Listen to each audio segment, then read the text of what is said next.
सबसे पहला साधन है नाम जप। जितना अधिक नाम जप करोगे उतना ही आपके हृदय की मलिनता नष्ट होगी।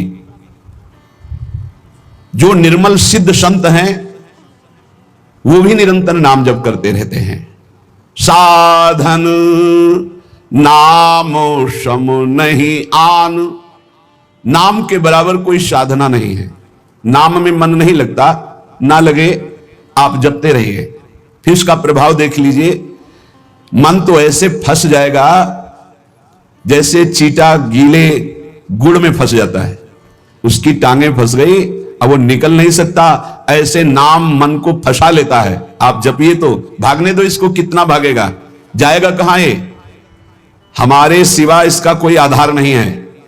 जैसे समुद्र में जल जहाज का पंछी कितनी भी उड़ान भरे उसे आना जहाज में ही पड़ेगा, क्योंकि उसके लिए कोई आश्रय नहीं। ऐसे ही हमारा मन कितनी भी उड़ान भरे उसको आना हमारे ही पास पड़ेगा, क्योंकि हम ही उसके आश्रय हैं। हमारी बिना स्वीकृति के वो कुछ नहीं कर सकता। इसलिए जो लोग ये डर रहे हैं कि नाम जप करते समय मन भागता है, क्या करूं, बिल्कुल डरने की जरूरत नहीं। बहुत धैर्यपूर्वक जहां जहां जाए वहां से हटा के नाम में लगाओ, या जहां जहां जाए वहां प्रभु को देखो। अगर ऐसा भी नहीं हो रहा तो छोड़ दो, नाम पर ध्यान दो। राधा राधा राधा, ये जाएगा कहां, भाग के इसे आना पड़ेगा। जपत शिव सनकादि शारद नारदादि सुजान, साधन नाम सम नहीं आन। भगवान शंकर को क्या चाहिए? समस्त बोध शास्त्रों का, स्वरूप का, सिद्धियों का इन्हीं के चरणों की आराधना से होता है, देवाधिदेव महादेव की आराधना से। वो भी हरि नाम जपते हैं, वो भी भगवान नाम जप करते हैं। सनकादि को क्या, ये तो परम सिद्ध है, पर हरिशरणम हरिशरणम हरिशरणम। सरस्वती जी तो सबको बुद्धि प्रदान करती, पर ये भी नाम जप करती है। नारद जी का तो प्रसिद्ध ही नारायण नारायण नारायण। ये सब सुजान ईश्वर कोटि के महापुरुष निरंतर नाम जप करते रहते हैं। इसलिए नाम से बढ़कर कोई साधना नहीं है।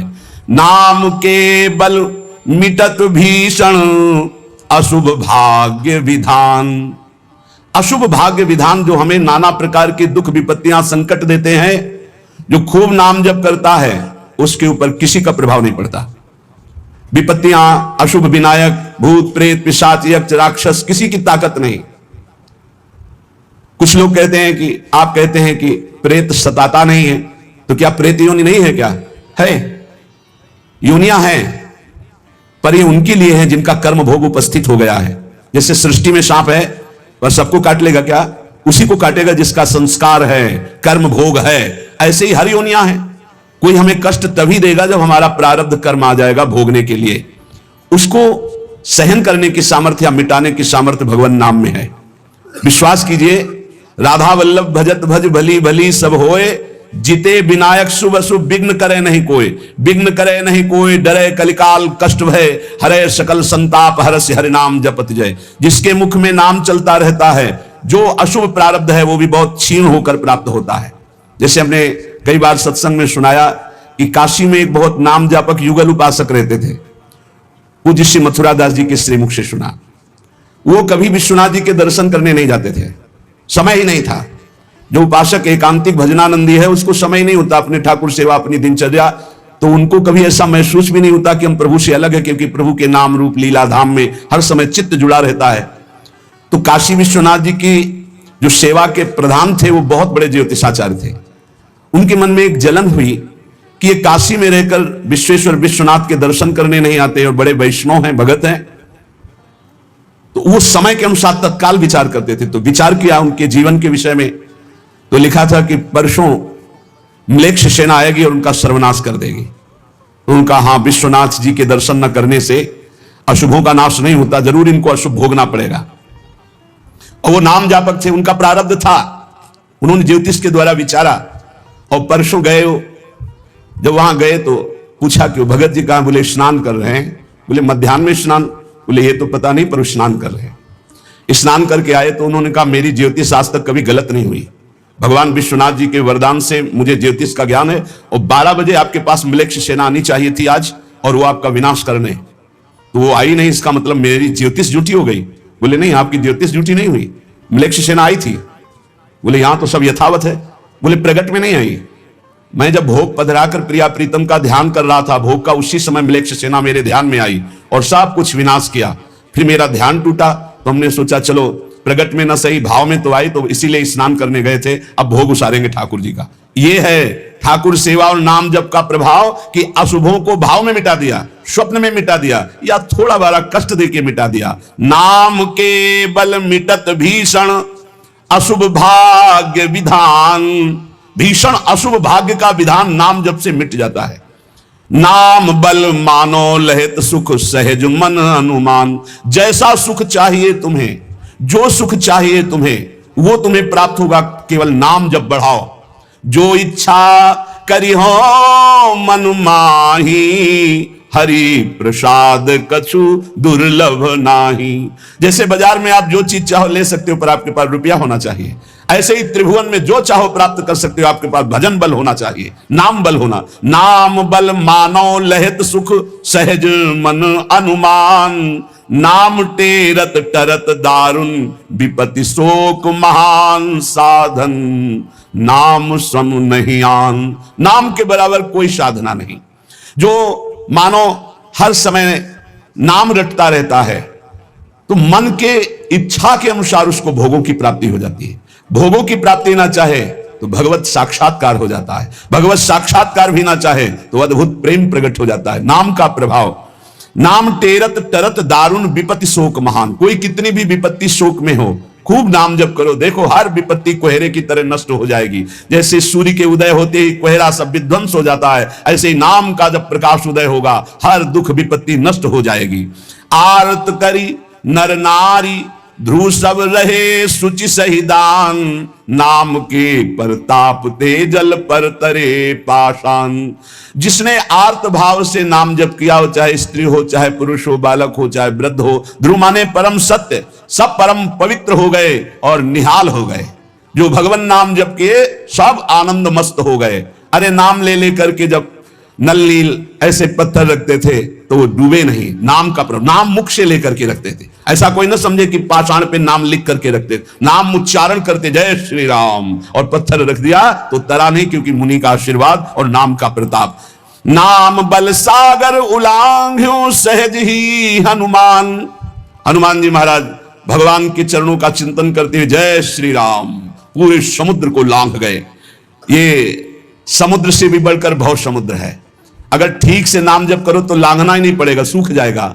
नाम लेत भव सिंधु सुखाही, करहु विचार सुजन मन माही। नाम जितना जपोगे तो उसका प्रभाव होगा कि भव समुद्र सूख जाएगा, संसार से पार होना ही नहीं पड़ेगा, संपूर्ण संसार भगवत स्वरूप है ऐसा अनुभव में आ जाएगा।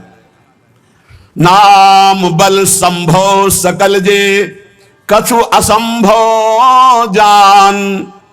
नाम देखो, बस मन लगाने की बात है, एक बात मान जाओ, कुछ भी असंभव नहीं है, कुछ भी असंभव नहीं। नाम से सब कुछ प्राप्त हो जाएगा, सब कुछ। नाम का अपार प्रताप। 18-20 साल से किडनी फेल है, चल रहे हैं, जीवन चल रहा है, जो दिनचर्या चाहिए वो दिनचर्या चल रही। असंभव, ये असंभव जो संभव शब्द में बदलता है वो नाम से केवल बदलता है। सच्ची मानिए, नाम बल संभव सकल जे कछु असंभव जान। जो असंभव लगता है कि ऐसा नहीं हो सकता, वो सब संभव नाम बल से। अभी कैसे तुम्हें एक एक पल की घटना बताएं कि जिस समय जो सेवा है उसी समय एक अपार बल आता है, वो सेवा करवा के चला जाता है। धन्य ते नर रहत जिनके नाम रट की बान, पाप पुण्य प्रजारि वेहित प्रबल पावक खान। होत छिन महाछार निकसत नाम जान अजान, नाम की महिमा अमित को सकै करी गुणगान। राम ते बड़ नाम जेहि बल बिकत श्री भगवान। भगवान को खरीद सकते हो नाम जप से, बिकत श्री भगवान। नाम की महिमा मित को सकै करि गुणगान, राम न सकहि नाम गुण गाई। कहूं कहां लगी नाम बड़ाई। धन्य है वो उपासक जिसने प्रधानता नाम जप के लिए। तुम्हारा जीवन इस समय बिल्कुल तेजोमय होना चाहिए, अग्नि स्वरूप। तुम ब्रह्मचारी हो, बैरागी हो, भगवान नाम जाप में तुम कहां हैं? भजन में बैठे, अच्छा हृदय शीतल हो जाए। 2-3 घंटे आराम कर लिया, इसके बाद भजन में लगे हैं, निरंतर भजन में लगे हैं। धन्य, उनके आगे लगे, धन्य ते नर रहत जिनके नाम रटकी बान। ये आदत पड़ गई है नाम जपने का, नाम कमाने का एक स्वभाव बन गया है। अधिक से अधिक जप करके नाम जप करना, उनके पाप और पुण्य दोनों नष्ट हो जाते हैं, क्योंकि पुण्य भी बंधन है, शुभ अशुभ दोनों बंधन है, दोनों को नाश कर देता है नाम रूपी अग्नि, और भगवत साक्षात्कार करा देता है।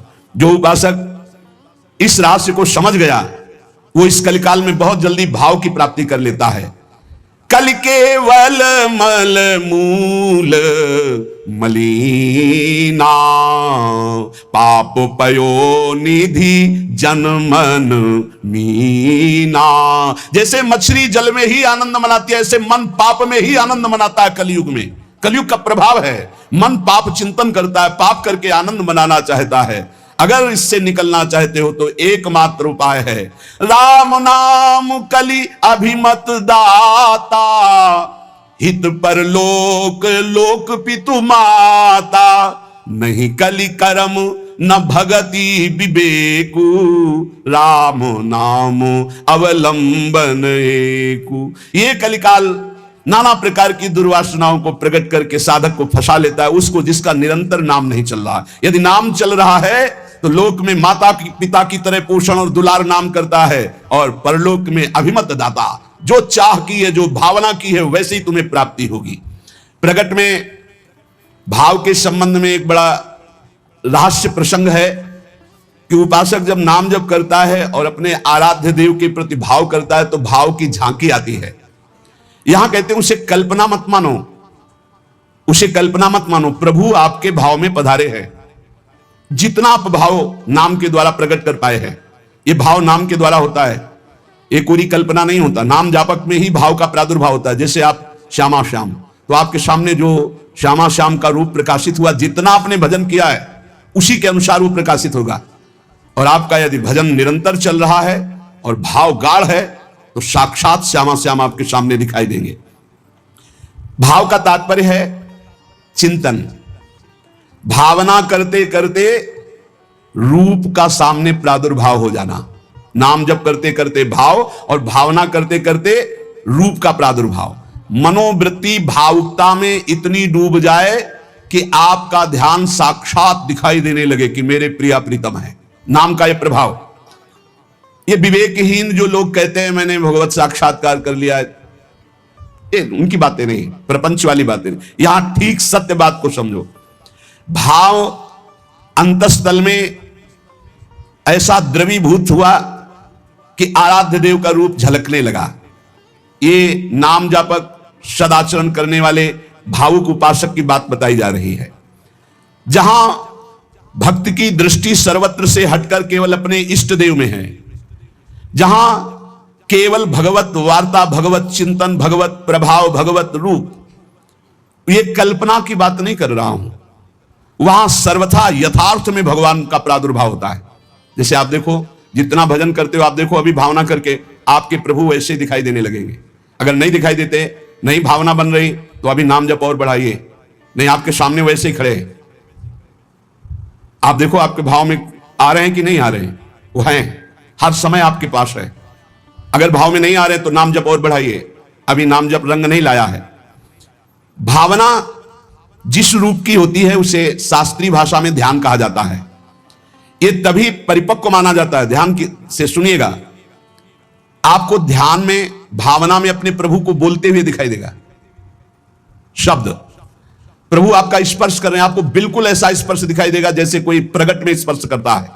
रस, परमानंद स्वरूप प्रभु का रसास्वादन हो रहा है, और गंध, प्रभु के श्री अंग की गंध उसको अनुभव में है, सुगंध, अद्भुत सुगंध। इस ध्यान में ये भावुकता नहीं है, वो स्पर्श कर सकता है प्रभु के चरणारविंद। प्रगट में वो निरख सकता है प्रभु को, वो प्रभु का आलिंगन कर सकता है, वो प्रभु से संभाषण कर सकता है।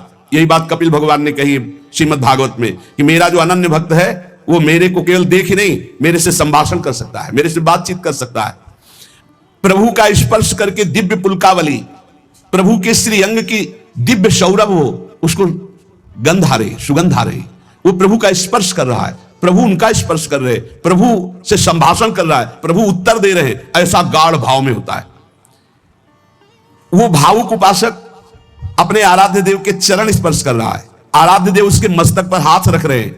ये सारी बातें परम सत्य, ऐसा नहीं कि केवल भावना है, केवल पूरी कल्पना है, पर ये उन उपासकों की होती है जिनका भाव परिपक्व हो गया है, भाव सिद्ध हो गया है। वो मनोराज्य में नहीं विचरण करते, ये उनका मनोराज्य नहीं है, ये इनका भाव राज्य है। प्रभु उनसे जब शब्द कहते हैं तो उनकी श्रवणेंद्री शब्द सुनती है, नेत्र रूप देखते हैं, आंखें मुदी हुई है पर नेत्रेंद्री रूप देख रही है, घ्राणेंद्री सुगंध ले रही, रसेंद्री रस का आस्वादन कर रही है, शब्द स्पर्श रूप रस गंध इसका स्पष्ट अनुभव भाव में डूबे हुए महाभागवत को होता है। यह साधारण स्थिति नहीं है, ये बड़ी ऊंची स्थिति है भाव देश की। ये कल्याण स्वरूप उपासक जो हो चुका है उसकी स्थिति है, पर इसको बहुत ऊंची स्थिति मान के छोड़ नहीं देना है। अपने गौर से देखो, अपने आराध्य देव झलक रहे हैं कि नहीं? वो है वैसे ही प्रिया, वैसे ही लालजू, जैसा आप संबंध सबसे हटा पाए हैं, जितना नाम जप, जितना गाढ़ भाव, उतना ही आपको अनुभव हो रहा है।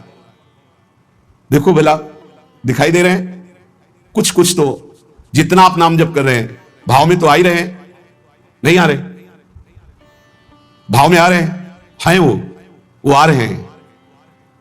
अगर अंधेरा दिखाई दे रहा है तो अभी नाम का प्रकाश नहीं हुआ, खूब नाम जप करो, जल्दी करो, ज्यादा समय नहीं रह गया, गाड़ी आने वाली है, बस भागना है, यहां से भागना है। कुछ समेट नहीं पाओगे, जल्दी समेट लो मन और इंद्रियों को और लगा दो नाम पे, और भाव की प्राप्ति करके भाव देश से अपने देश में जाना है, अपने प्रिया प्रीतम के पास जाना। मान लो ये सब अज्ञानियों की बात न सुनो, और हमने उपासना की, भक्ति की, हमारे अमुक मर गए, अमुक क्या तुम भी मरोगे, सब मरेंगे। यहां जाना है, या आयो कमाने के लिए, भाव बनाने के लिए, भजन एकत्रित करने के लिए। जिसकी समझ में ना आए, आप तो सत्संगी हैं, आप तो बड़े कृपा पात्र हैं, आप तो समझ लीजिए, जाना है, तैयारी कर लो। जितना भाव है उतना ही आपकी ऊंचाई है। तार्किक लोगों से बचिए। अरे कोई ध्यान है, कोई प्रभु है, ये तो तुम्हारी कल्पना है। नहीं, यहां कह रहे आपको जितना अनुभव में आ रहा है वो प्रभु हैं, पक्का विश्वास करो, प्रभु आए हैं आपके ध्यान में। गाढ़ भाव का ये था, माम प्रपद्यन्ते तास्ततो भजाम्यहम्। पुलकित हो जाओगे कि प्रियाजू आ गई, देखो हमारे ध्यान में लालजू आए। लालजू प्रियाजू कैसे गलभैया दी हुई, कितना सुंदर निकुंज है, कितना सुंदर लता भवन, सुंदर पुष्प के पावड़े बिछे हुए, पराग की गद्दी लगी हुई, उस पे युगल सरकार कैसे विराजमान है। ये भाव में देखो, अधरों पर बंशी है, गलबैया दिए हुए युगल सरकार, प्रियाजू लालजू की तरफ देख रहे, लालजू प्रियाजू की तरफ देख रहे, और बंशी से नाम गुणगान कर रहे प्रियाजू का। किसी को कभी प्रमाणित करने की कोशिश मत करो कि आपका भाव बन गया है। अविश्वासी से कभी ये वार्ता भी मत करो, नहीं तुम्हारे भाव में ठेस पहुंच जाएगी। ये साक्षात भगवत दर्शन है, साक्षात भगवत दर्शन। इसी से गाढ़ अवस्था में बस बात बन जाती है, यही गाढ़ अवस्था। श्रद्धा विश्वास करो, साधन का मूल मंत्र है श्रद्धा और विश्वास। जो नाम जप कर रहे हो, जो भावना में प्रभु आ रहे हो, आ रहे हैं आपके, विश्वास करो आ रहे हैं। पर यह किसी से कहना नहीं है, किसी तर्क के द्वारा अपनी श्रद्धा को नष्ट नहीं करना। अरे ये तो कल्पना है, नहीं, साक्षात प्रभु आए, कोई उनके लिए कल्पना भी नहीं कर सकता। अगर वो ना पधारे तो कोई भाव, मुनि मन ध्यान धरत नहीं पावत। भक्त जब गाढ़ भाव नाम के बल से करता है तो देख सकता है। जो शास्त्रों में रूप वर्णन है वो एक अंश मात्र है, जो रूप है उसका तो वर्णन हो ही नहीं सकता। बोले सजल मेघ, नील मेघ की कांति, क्या हम सजल मेघ को देख ले तो श्याम सुंदर के अंग को देख लेंगे? नहीं, कोई भी प्राकृतिक उदाहरण चिदानंद देह में बनता ही नहीं, पर भावना करने के लिए। शास्त्रों में जो रूप है वो अंश मात्र केवल वाणी से प्रकट है, पूर्ण का तो वर्णन ही नहीं हो सकता। भगवान का वो रूप, वो वेश, वो प्रकाश नाम जापक अन्य संबंध त्यागी उपासक के हृदय में प्रकट होता है। जैसा रूप भक्त चाहता है वैसा रूप प्रभु प्रकाशित कर देते हैं। भक्ति की जैसी इच्छा होती है, जितनी सामर्थ्य होती है, उतना ही भगवान अपना रूप प्रकाशित करते हैं, और धीरे धीरे उसको दिव्य लीलाओं का रसास्वादन कराने लगते हैं। जो साधनाभिमानी हैं उनको ठग लेते हैं, काम क्रोध लोभ मोह मद मत्सर, वो भाव देश तक नहीं पहुंच पाते। जो साधनाभिमानी है, कभी कभी इनको मार्ग भ्रष्ट करने के लिए उपदेवता बिंद डालने लगते हैं।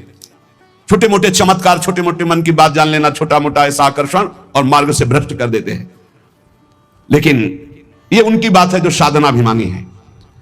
जो कृपा पात्र जन है वो ना किसी से भयभीत होते हैं और ना कोई विघ्न उनके जीवन में डाल सकता है। मत चित्ता सर्वदुर्गाणि मत प्रसादात तरिष्यसि, भगवान कह रहे हैं मेरी कृपा से उनके सारे दोष नष्ट हो जाते हैं, मेरी कृपा से हर विघ्न से वो पार हो जाते हैं। मेरा भक्त आंख मूंद करके चले, मैं हाथ पकड़कर चलाता हूं। कोई देवता उपदेवता कोई विघ्न विनायक किसी भी तरह का उपद्रव नहीं कर सकते उनकी साधना में। अनन्य श्री भगवान का ध्यान रखिएगा, साधनाभिमानी को भ्रष्ट होना पड़ेगा। अनन्य और निष्काम भाव से जो प्रियालाल की शरण में हैं उनके योगक्षेम की जिम्मेवारी स्वयं भगवान लेते हैं। प्राप्ति की रक्षा करना, अप्राप्ति की प्राप्ति कराना उनकी जिम्मेवारी, इसलिए कोई भी विघ्न उसे परास्त नहीं कर सकता जो प्रभु का अनन्य है और उन्हीं से सारी कामनाएं हैं, प्रभु से ही। बड़े वेग से भगवान की तरफ आंख मूंद कर दौड़ता है पर वो गिरता नहीं है, ना कोई गिरा सकता है उसको, क्योंकि आसपास ऐसे भगवान चलाते हैं भक्त को। जैसे छोटे बच्चे को मां इधर गिरे तो बाहु में, इधर गिरे तो अजान बाहु अभयद भुज दंड मूल, बड़ी मस्ती रहती, कोई विघ्न नहीं। अर्पित आत्मा जो भगवद अर्पित हो चुका है उसके जीवन का बहुत आनंदमय स्वरूप होता है, कोई विघ्न नहीं। आंख मूंद के दौड़ने पर भी वो नहीं गिरेगा। बस आवश्यकता है भगवान में मन को, भगवान में प्राणों को, भगवान में समस्त संबंधों को अर्पित करना। यह कठिन बात है। ये दारागार पुत्राप्तान प्राणान वित्तमिमं परम हित्वा माम शरणम याता कथम तास्त्यक्त मुत्सहे। जिसने स्त्री पुत्र घर बड़े बुजुर्ग प्राण धन इहलोक परलोक सब को मेरे लिए आत्मसमर्पण कर दिया है, मेरी शरण में आ गया है, मैं विचार भी कैसे कर सकता हूं कि उसको छोड़ दूं। और जब प्रभु पकड़े हुए तो किसकी ताकत है कि कोई विघ्न डाल सके। इसलिए उपासक को बहुत जल्दी एक काम करना है, कहीं ममता न रह जाए, नहीं जहां ममता रह जाएगी वहीं विघ्न पड़ जाएगा भगवत प्राप्ति में। तन मन धन सर्वतो भावेन एकमात्र आराध्य देव श्यामा श्याम के चरणों में समर्पित, निष्प्रिय निरीह, मोक्ष की भी इच्छा नहीं, श्री हरि चरणों में पूर्ण समर्पण, तब पूरी जिम्मेवारी भगवान ले लेते हैं। अब निश्चिंत हो जाओ, निःशोक हो जाओ, निर्भय हो जाओ।